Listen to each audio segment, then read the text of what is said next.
হঠাৎ করে আমি আমেরিকায় থাকি বলে আমি সংবিধান বিশেষজ্ঞ হয়ে গেলাম। আমি 4 বছর করেছিলাম। এই যে নির্বাচনের যে জানানোর যে বয়সসীমা ছিল 25 বছর, হয়ে গেল প্রস্তাবনা আছে 21 বছর। আমার দাবি করে 17 বছরের ভোটার হবে, 18 বছর থেকে তারা সংসদ নির্বাচন করতে পারবে। এই যে ছেলে খেলার একটা দেশে পরিণত হতে যাচ্ছে নতুন নতুন এই সমস্ত জিনিসগুলি। বর্তমান বাংলাদেশের সংকট, সেই সংকটটার দিকে আগে তাকাতে হবে। দেশের অর্থনৈতিক দুরবস্থা, দেশে কোনো ইনভেস্টমেন্ট হচ্ছে না, বন্ধুদের উদ্যোগতে কৃষকরা হাহাকার, তাদের কাছে এই দিকে কোনো খেয়াল নেই। নতুন নতুন আইডিয়া নিয়ে আসছে, আমার কোনো আপত্তি নেই। আমরা জনগণের পক্ষে কথা বলে, যখন আমরা ভোটের কথা বলেন তখন মনে হয় আমরা রাজাকার হয়ে গেছি। ভোটের কথা বললেই সে খারাপ, ভোটের কথা বললেই সে দালাল। আমাদের পরিষ্কার কথা, এই ভোটের জন্য আমরা দীর্ঘ 17.5 বছর রাস্তায় কষ্ট করেছি, আমাদের জীবন গেছে, আমাদেরকে ঠক পেয়েছে, কারাগারে গিয়েছি, জয়ালাউদ্দিন ফারুকের কুত্তার মতো পিটানো হয়েছে। এইসব দৃশ্যগুলি সামনে নেই।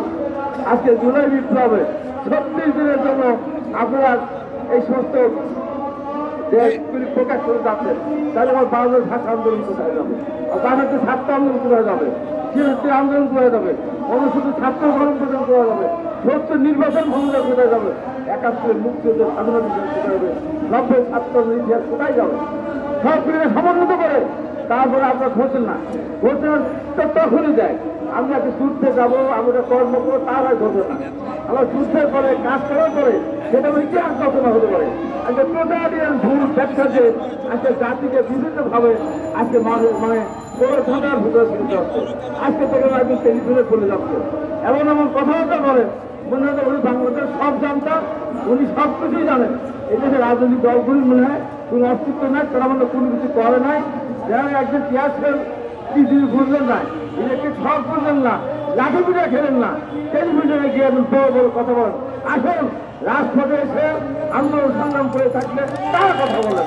এই যে এইসব বাদ দিয়ে অতি সত্তর আমি করি না। আমাদের মহাসচিব কি বলেছেন? মহাসচিব বলতে জুলাই 21 মতো নির্বাচন দেওয়া যেতে পারে। এই জায়গায় ব্যাখ্যা করে বলছে বিএনপি খালি ভোট চায়, ভোট চায়, ক্ষমতা চায়, ক্ষমতা চায়। আর বিএনপিতে মানুষের ভোটের মাধ্যমে ক্ষমতা দিতে চায়।